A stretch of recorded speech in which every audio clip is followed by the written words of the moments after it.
بسم اللہ الرحمن الرحیم۔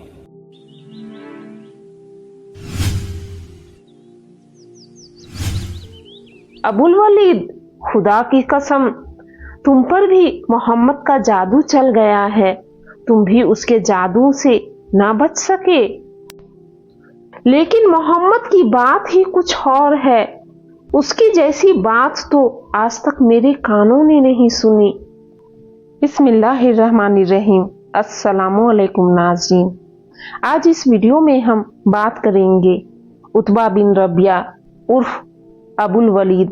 جب وہ آپ صلی اللہ تعالی علیہ وآلہ وسلم کے پاس گیا تو اس نے آپ صلی اللہ تعالی علیہ وآلہ وسلم کے پاس وہ کون سی شرطیں رکھی جس کا جواب اس نے سنا تو وہ اوندھے منہ واپس لوٹ آیا۔ تو ناظرین، آپ سے گزارش ہے ویڈیو میں آخر تک بنے رہیں، اگر پسند آئے تو ایک لائک ضرور کر دیں۔ ناظرین، حضرت حمزہ رضی اللہ عنہ کے اسلام قبول کرنے پر دشمنوں کی عزت اور حکومت کو کھلا ہوا خطرہ تھا۔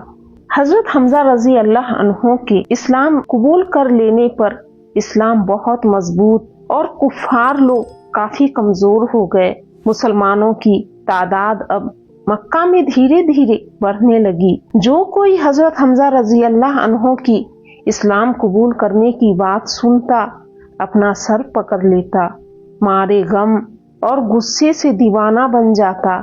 ہر طرف بے چینی، اداسی چھائی ہوئی تھی۔ جہاں کوئی کسی بھی جگہ جمع ہوتا بس یہی باتیں کرتا۔ ایک دن سبھی کفار ایک ساتھ مکہ شریف میں بیٹھے ہوئے تھے، سبھی اپنی اپنی بے بسی کا رونا رو رہے تھے اور آپ صلی اللہ تعالی علیہ وآلہ وسلم کی دین کے بارے میں باتیں کر رہے تھے۔ تبھی عتبہ بن ربیعہ عرف ابوالولید بول اٹھا، بھائیوں، میں محمد کے پاس جا کر اس کے پاس کچھ اپنی شرطیں رکھتا ہوں اور میرا ماننا ہے وہ ان شرطوں کو مان لے گا اور ہمارے سروں سے یہ بلا ٹل جائے گا۔ وہیں بیٹھے اس کے دوسرے ساتھیوں نے اس سے کہا، ہاں ابوالولید، جاؤ، ضرور جاؤ، کسی طرح اسے راضی کرو۔ اگر وہ تمہاری شرطوں کو مان گیا تو ہم سب تمہارے ساتھ ہیں۔ عتبہ بن ربیعہ اٹھا اور سیدھے آپ صلی اللہ تعالی علیہ وآلہ وسلم کے پاس جا پہنچا۔ اس نے بڑے پیار سے آپ صلی اللہ تعالی علیہ وآلہ وسلم سے کہا، بھتیجے، کیا تمہیں نہیں پتا تم کتنے بڑے خاندان سے تعلق رکھتے ہو؟ ہم سب تمہاری عزت کرتے ہیں، مگر تم نے جو آواز اٹھائی ہے، ہمارے بڑے بزرگوں کے دین کو برا بھلا کہتے ہو۔ دیکھ رہے ہو تمہاری ان حرکتوں کی وجہ سے پوری قوم تتر بتر ہو رہی ہے، سبھی کے کاموں پر فرق پڑ رہا ہے۔ سنو، میں تمہارے پاس کچھ شرطیں رکھتا ہوں، ہو سکتا ہے میری کوئی ایک شرط تمہارے دل کو لگ جائے اور تم اپنی غلطیوں پر شرمندہ ہو جاؤ۔ آپ صلی اللہ تعالی علیہ وآلہ وسلم نے کہا، ہاں چچا جان، آپ کہیں، میں سن رہا ہوں۔